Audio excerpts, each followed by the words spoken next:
Après un an d'existence et 23 millions de litres de lait C'est qui le patron vendus, la marque du consommateur se lance dans le lait ingrédient. Une idée qui prend sa source lors d'une visite d'Emmanuel Macron, alors candidat à la présidentielle sur une exploitation agricole en Mayenne. On avait rencontré Audrey Bourlot, qui est aujourd'hui conseillère à Emmanuel Macron, lors d'un déplacement à Emmanuel Macron en février dernier en Mayenne. Et donc, au moment de la sortie des États généraux, elle a repensé à nous sur un sujet qu'on lui avait présenté. Donc alors en fait le départ de la rencontre avec Audrey, donc c'était un groupe d'agriculteurs qui voyaient pas forcément la solution dans le système où on était parti. Ouais. Elle a vu qu'il y avait des jeunes qui étaient prêts à rentrer pas forcément dans une nouvelle démarche pour dire on va tout révolutionner, mais de donner des impulsions positives. Quand tu vois un bon groupe de jeunes motivés, ça envoie quoi. Tu te dis, il y a moyen, il y a du potentiel.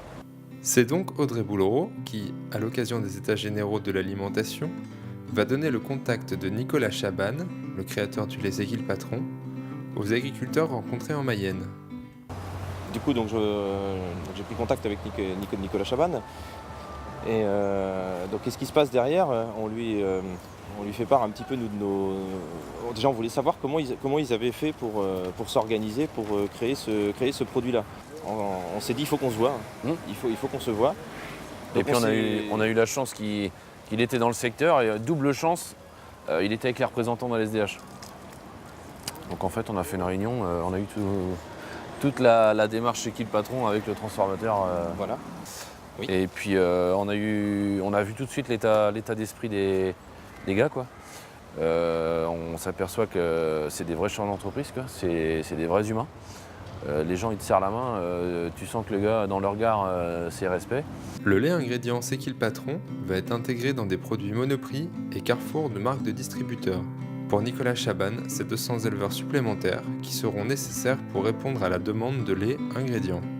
On a essayé de voir qu'est-ce qu'on pouvait faire, parce que déjà le lait en brique, donc c'est déjà bien parti. Il y a déjà plus de 20 millions ils ont explosé par rapport à par rapport aux prévisions. Mais le lait il sert à faire une multitude de choses. On a du yaourt, on a du fromage, on a plein de choses. Et est-ce qu'il n'y a pas moyen de développer une sorte de projet lait ingrédient, pour le valoriser dans d'autres produits. Et donc là c'est là où Nicolas il a toute sa force, c'est d'aller chercher des partenaires.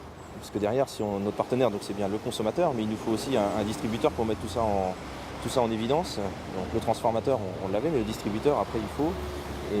Et d'où la rencontre hier, c'est pour officialiser tout ça, et l'annonce de Monoprix qui du coup part avec du lait sous sa marque distributeur, donc il ne distribuera que du lait C'est qui le patron, avec des critères qui ont été définis en cahier des charges par le consommateur, donc sous sa MDD, et Carrefour aussi qui faisait une annonce donc, pour 8 millions de litres de lait. Donc ces produits étaient déjà faits au niveau du lait par des producteurs LSDH historiques. Donc du coup LSDH va proposer donc, à ces producteurs qui veulent entrer dans la démarche de passer en C'est qui le patron. Et puis pour ce qui est des yaourts et fromages blancs, donc il s'agit de producteurs agriales. Je crois qu'il me semble que c'est Senoble qui vont donc 8 millions de litres de lait qui vont aller pour fabriquer ces yaourts et fromages blancs C'est qui le patron. Industriels et distributeurs sont d'accord pour lancer cette nouvelle aventure. Mais qu'en pensent les agriculteurs ? En effet, la charte du lait du consommateur impose de nombreux critères comme le pâturage ou l'alimentation sans OGM. Je pense qu'il y a deux sortes. C'est contrasté. C'est assez contrasté, quoi. Il y en a qui adhèrent à la démarche, qui ont envie justement parce que. Il y en a qui sont déjà sans rien. Il y en a qui le font déjà. Il y en a qui le font déjà et c'est pas valorisé. Donc quoi. tout cela, nous, il y avait quelque chose. Pour toi comme pour nous, c'était le pâturage. On avait déjà le pâturage. Par contre, la partie non OGM. C'était la partie non OGM à retravailler. Quoi. Voilà. On la retravaille. On fait des adaptations sur nos équipements pour pouvoir passer du colza, par exemple, dans des DAC, dans des robots.